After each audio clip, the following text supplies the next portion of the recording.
Hello viewers, how are you? I hope all of you are fine and you are practicing English every day. প্রিয় ছাত্রছাত্রীরা, আমরা parts of স্পিচগুলো এক এক করে শিখছি। এর আগের ক্লাসে আমরা প্রিপোজিশন নামক পার্টস অফ স্পিচ সম্পর্কে বিস্তারিত আলোচনা করেছি। আজকে আমরা সেরকমই একটি পার্টস অফ স্পিচ কনজাংশন নিয়ে আলোচনা করছি। So let's start today's class. ছাত্রছাত্রী যে স্কুলেই পড়ুক তার পাঠ্যক্রমে অবশ্যই কনজাংশন রয়েছে। এটা আমাদের যে কোনো ধরনের রাইটিং লেখার ক্ষেত্রে বা কোনো সেন্টেন্স বড় আকারে লিখতে গেলে অবশ্যই দরকার হয়। তাই আজকের ক্লাসটি স্কিপ না করে একদম প্রথম থেকে শেষ পর্যন্ত আমরা দেখব। এবারে আমরা প্রথমে জানব কনজাংশন কি, যেটাকে আমরা বাংলায় বলছি সংযোজক অব্যয়। A conjunction is a word that joins or connects two or more words, phrases or sentences. Conjunction এমন একটা শব্দ যেটা দুইয়ের বেশি শব্দ, শব্দগুচ্ছ বা দুইয়ের বেশি সেন্টেন্স বা বাক্যকে জোড়া লাগাতে সংযুক্ত করতে সাহায্য করে। আমরা কনজাংশনকে বলছি লিঙ্কিং ওয়ার্ডস। লিঙ্কিং মানে কি? একটা যোগাযোগ রক্ষাকারী শব্দ, দুটো শব্দ, দুটো ফ্রেজ বা দুইয়ের বেশি সেন্টেন্সকে একটা জোড়া লাগাবে। Look at the three sentences. Fire and water do not agree. জল এবং আগুন মিল খায় না। এক্ষেত্রে দেখো ফায়ার একটি শব্দ, ওয়াটার একটি শব্দ, এই দুটি শব্দকে একত্রিত করেছে অ্যান্ড শব্দটি। এরপর দেখো at work or at play Kunal does his best. At work এটা একটা ফ্রেজ, কারণ এক্ষেত্রে একের বেশি শব্দ আছে এবং অর্থ তৈরি হয়েছে। অ্যাট প্লে এটা একটি ফ্রেজ। এই দুটি ফ্রেজ একত্রিত করার ক্ষেত্রে সাহায্য করেছে অর শব্দটি। এর অর্থ কি দাঁড়িয়েছে? কাজে অথবা খেলায় কুনাল তার যথাসাধ্য চেষ্টা করে। এরপর দেখো summer is hot but winter is cold. গ্রীষ্মকাল গরম কিন্তু শীতকাল ঠান্ডা। এক্ষেত্রে দেখো দুটো আলাদা সেন্টেন্স কি কি? সামার ইজ হট, গ্রীষ্ম হয় গরম, এটা একটা সেন্টেন্স। উইন্টার ইজ কোল্ড, এটা একটি সেন্টেন্স। এই দুটো পৃথক সেন্টেন্সকে একত্রিত করেছে বাট শব্দটি। তাহলে অ্যান্ড অর বাট এরকম শব্দগুলোকে আমরা বলছি কনজাংশন, কারণ এরা দুইয়ের বেশি শব্দ, দুইয়ের বেশি ফ্রেজ, দুইয়ের বেশি সেন্টেন্সকে জোড়া লাগাতে সাহায্য করছে। Dear students, conjunctions can be classified into two different types according to their function. তাদের কাজ অনুযায়ী কনজাংশনসকে দুভাগে ভাগ করা যায়, coordinating conjunctions and subordinating conjunctions. Coordinating conjunctions কাকে বলে? যে সমস্ত কনজাংশনস দুইয়ের বেশি শব্দ বা শব্দগুচ্ছ, যেটাকে আমরা ফ্রেজ বলছি, তাদেরকে সংযুক্ত করার কাজে সাহায্য করে, তাদেরকে আমরা বলবো কোঅর্ডিনেটিং কনজাংশনস। একটি উদাহরণ দেখা যাক। I prefer T and coffee. আমি চা এবং কফি পছন্দ করি। লক্ষ্য করে দেখো এক্ষেত্রে টি একটা শব্দ এবং কফি একটা শব্দ। এই দুটো শব্দকে সংযুক্ত করার ক্ষেত্রে কিন্তু মাঝখানে কার্যকরী ভূমিকা নিয়েছে অ্যান্ড। তাহলে আমরা অ্যান্ডকে বলতে পারি কোঅর্ডিনেটিং কনজাংশনস। কোঅর্ডিনেটিং কনজাংশনস তখনই হবে যখন সমতুল্য বা সমান গুরুত্বের দুটি বস্তু বা জিনিসের মধ্যে একটা সম্পর্ক স্থাপন করা হবে। এক্ষেত্রে দেখো টি এবং কফি এই দুটো কিন্তু সমান গুরুত্বের, অফ ইকুয়াল র্যাঙ্ক, সমান স্তরের, কিন্তু তখনই কিন্তু হবে সমান স্তরের শব্দ হতে পারে, সমান স্তরের শব্দগুচ্ছ হতে পারে, তখন আমরা কোঅর্ডিনেটিং কনজাংশনস ইউজ করব। তাহলে কি দাঁড়ালো?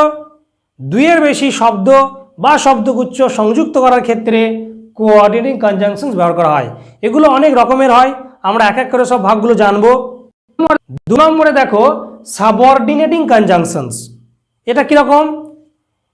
সাবঅর্ডিনেটিং কনজাংশনস মূলত সাব ক্লজকে মেইন ক্লজের সঙ্গে জুড়ে দেয়। Let me give an example. We eat that we may live. আমরা খাই যাতে করে আমরা বেঁচে থাকতে পারি। লক্ষ্য করে দেখো উই ইট এটা একটা সেন্টেন্স, উই মে লিভ এটা একটা সেন্টেন্স। এই দুটি সেন্টেন্সকে একত্রিত করার কাজে সাহায্য করছে দ্যাট এই কনজাংশনটি। এখন প্রশ্ন, সাবক্লজ আর মেন ক্লজ ব্যাপারটা কি? এখানে লক্ষ্য করে দেখো উই ইট এটা একটা সেন্টেন্স, এই সেন্টেন্সটি কারোর উপর নির্ভরশীল নয়। আমরা খাই, আমি যদি এখানে ফুল স্টপ দিয়ে দিই বাক্যটা কিন্তু সম্পূর্ণ হবে। কিন্তু আমরা যদি বলি উই মে লিভ, আমরা বাঁচতে পারি, এই ক্ষেত্রে কিন্তু অর্থটা সম্পূর্ণতা আসছে না। সম্পূর্ণতা আসতে গেলে এই অংশটুকুকে মেইন ক্লজ উই ইটের উপর নির্ভর করতে হচ্ছে, কিন্তু উই ইট এর উপর নির্ভর করছে না। অর্থাৎ we may leave subclause, we it main clause. এই সাবক্লজটুকু অর্থাৎ উই মে লিভ এই অংশটুকুকে মেইন ক্লজ উই ইটের সঙ্গে জুড়ে দিচ্ছে দ্যাট কনজাংশনটি। তাহলে একে আমরা বলবো সাবঅর্ডিনেটিং কনজাংশনস।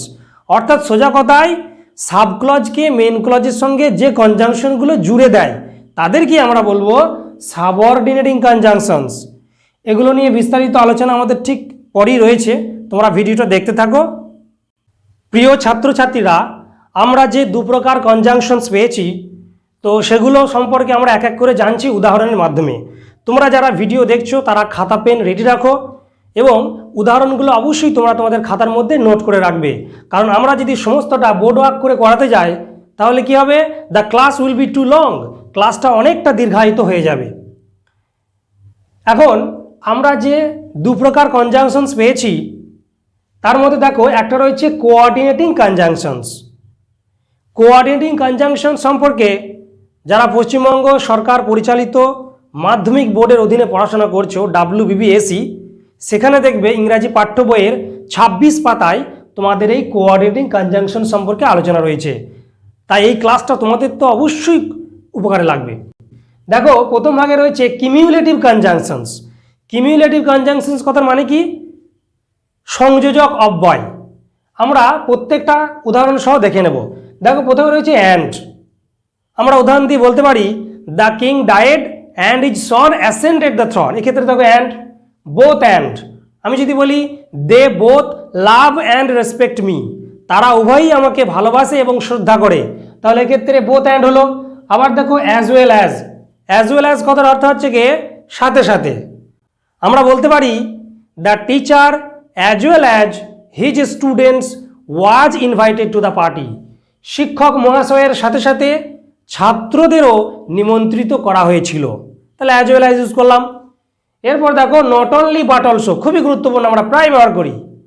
আমি যদি বলি he is not only honest but also brave, সে শুধুমাত্র সৎই নয় সাহসীও বটে, তাহলে এক্ষেত্রে not only but also use করলাম। আবার দেখো no less than.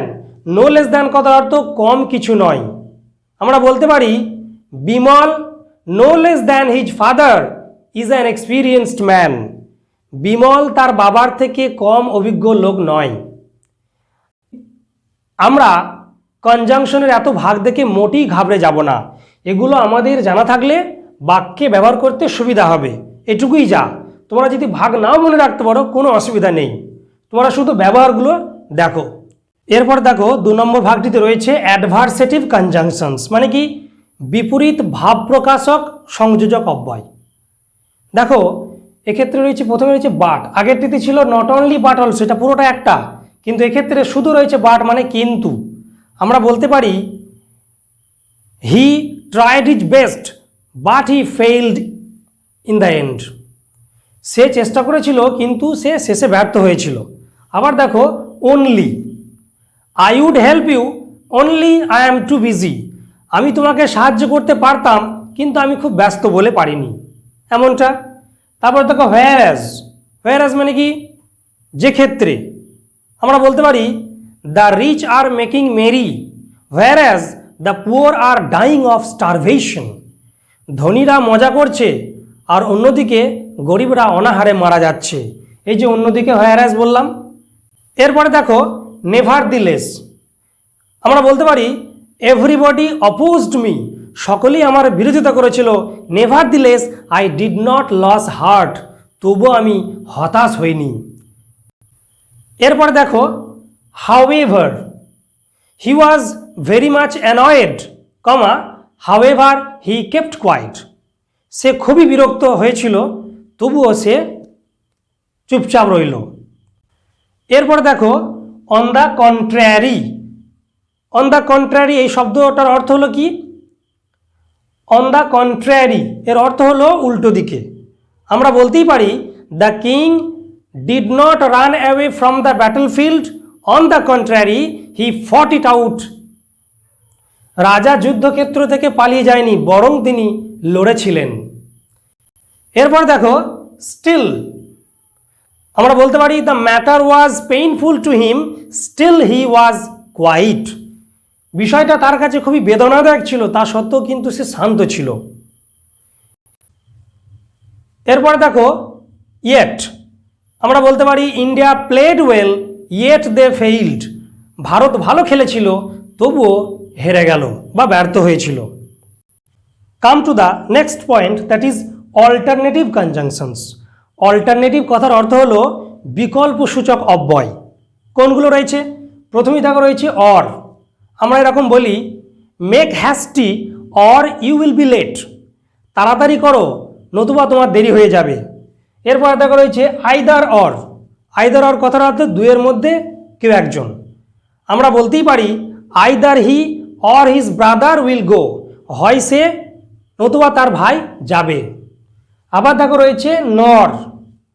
I shall not give him this book নর ইভেন হিজ ব্রাদার। আমি এই বইটা তাকেও দেব না, এমনকি তার ভাইকেও দেব না। তাহলে আমরা এক্ষেত্রে নর ইউজ করলাম। আবার দেখো নাইদার নর। আইদার অরের অর্থ যেমন দুয়ের মধ্যে কোনো একজন, নাইদার নরের অর্থ দুয়ের মধ্যে কোনোটিই নয়। আমরা এরকম বলে থাকি দে হ্যাভ নাইদার শেল্টার নর মানি। তাদের আশ্রয়ও নেই, টাকাও নেই। তাহলে নাইদার নর কোনোটিই নেই বোঝাচ্ছে। এরপরে দেখো রয়েছে এলস। আমরা বলে থাকি run else you'll be late. ছোট, নতুবা তোমার দেরি হয়ে যাবে। আবার দেখো রয়েছে otherwise. Do what you are told otherwise you will be punished. তোমাকে যা বলা হচ্ছে করো, অন্যথায় তোমাকে শাস্তি পেতে হবে। তাহলে আদারওয়াইজ অন্যথায়। Come to the last type, that is illative conjunctions. Illative conjunctions কথার অর্থ হলো সিদ্ধান্ত বাচক অব্যয়। এখানে আমরা দেখব একটা সিদ্ধান্তে পৌঁছানো হবে। কোনগুলো? দেখো প্রথমেই রয়েছে for. The air is cool for it is raining. এখন বৃষ্টি হচ্ছে বলে আবহাওয়াটা ঠান্ডা, তাহলে ফর ইউজ করলাম। এরপর দেখো রয়েছে so. Gautam Sen is a brave man, so he does not feel afraid. Gautam Sen একজন সাহসী ব্যক্তি, সেজন্য তিনি ভীত হয়ে পড়েন না। এরপর দেখো রয়েছে দেয়ারফোর, সেই জন্য। He is dishonest, therefore Vikram will not deal with him. তিনি একজন অসৎ ব্যক্তি, সেই জন্য বিক্রম তার সঙ্গে কোনো কারবার করবে না। তাহলে সেই জন্য সিদ্ধান্ত বোঝাচ্ছে। এরপর দেখো then. I see then we. Subordinating conjunctions কি করে না, সাবক্লজকে মেন ক্লজের সঙ্গে জুড়ে দেয়। আমি একটি বাক্য বলছি, দেখো the doctor came after the patient had died. রোগী মারা যাওয়ার পর ডাক্তার এসেছিল। এক্ষেত্রে দেখো দুটো সেন্টেন্স রয়েছে। একটা দেখো দ্য ডক্টর কেম, আর একটি দ্য পেশেন্ট হ্যাড ডায়েড। মাঝখানে বসেছে আফটার, এবং এই আফটার এই কনজাংশনটি দুটো সেন্টেন্সকে জুড়ে দিচ্ছে। আমরা ব্যাকরণের ভাষায় শেষের যে sentence the patient had died, এটিকে বলছি সাবক্লজ, এবং প্রথমে যে বসেছে আফটারের প্রথমে যে বসেছে দ্য ডক্টর কেম, এটাকে আমরা বলছি মেইন ক্লজ। এই দুটো ক্লজের মধ্যে সংযোজনকারী হিসেবে কাজ করছে আফটার শব্দটি, তাই আফটারকে আমরা বলছি সাবঅর্ডিনেটিং কনজাংশনস। সাবঅর্ডিনেটিং কনজাংশন সবসময় সাবক্লজকে মেন ক্লজের সঙ্গে জুড়ে দেয়, এই কাজটুকুই সে করে। দেখো এখানে অনেক রয়েছে সাবঅর্ডিনেটিং কনজাংশনস। আমরা অত ভাগগুলো নিয়ে মোটেই ঘাবড়ে যাব না, এগুলো একটু জেনে রাখবো। এগুলো আমরা যখন স্পোকেন ইংলিশের ক্লাস করব, এগুলো সব ব্যবহার করব। তোমরা বুঝতে পারবে যে তখন কত সহজে সেগুলো মনে রাখা যায়। Thank you for being with me. Have a nice day.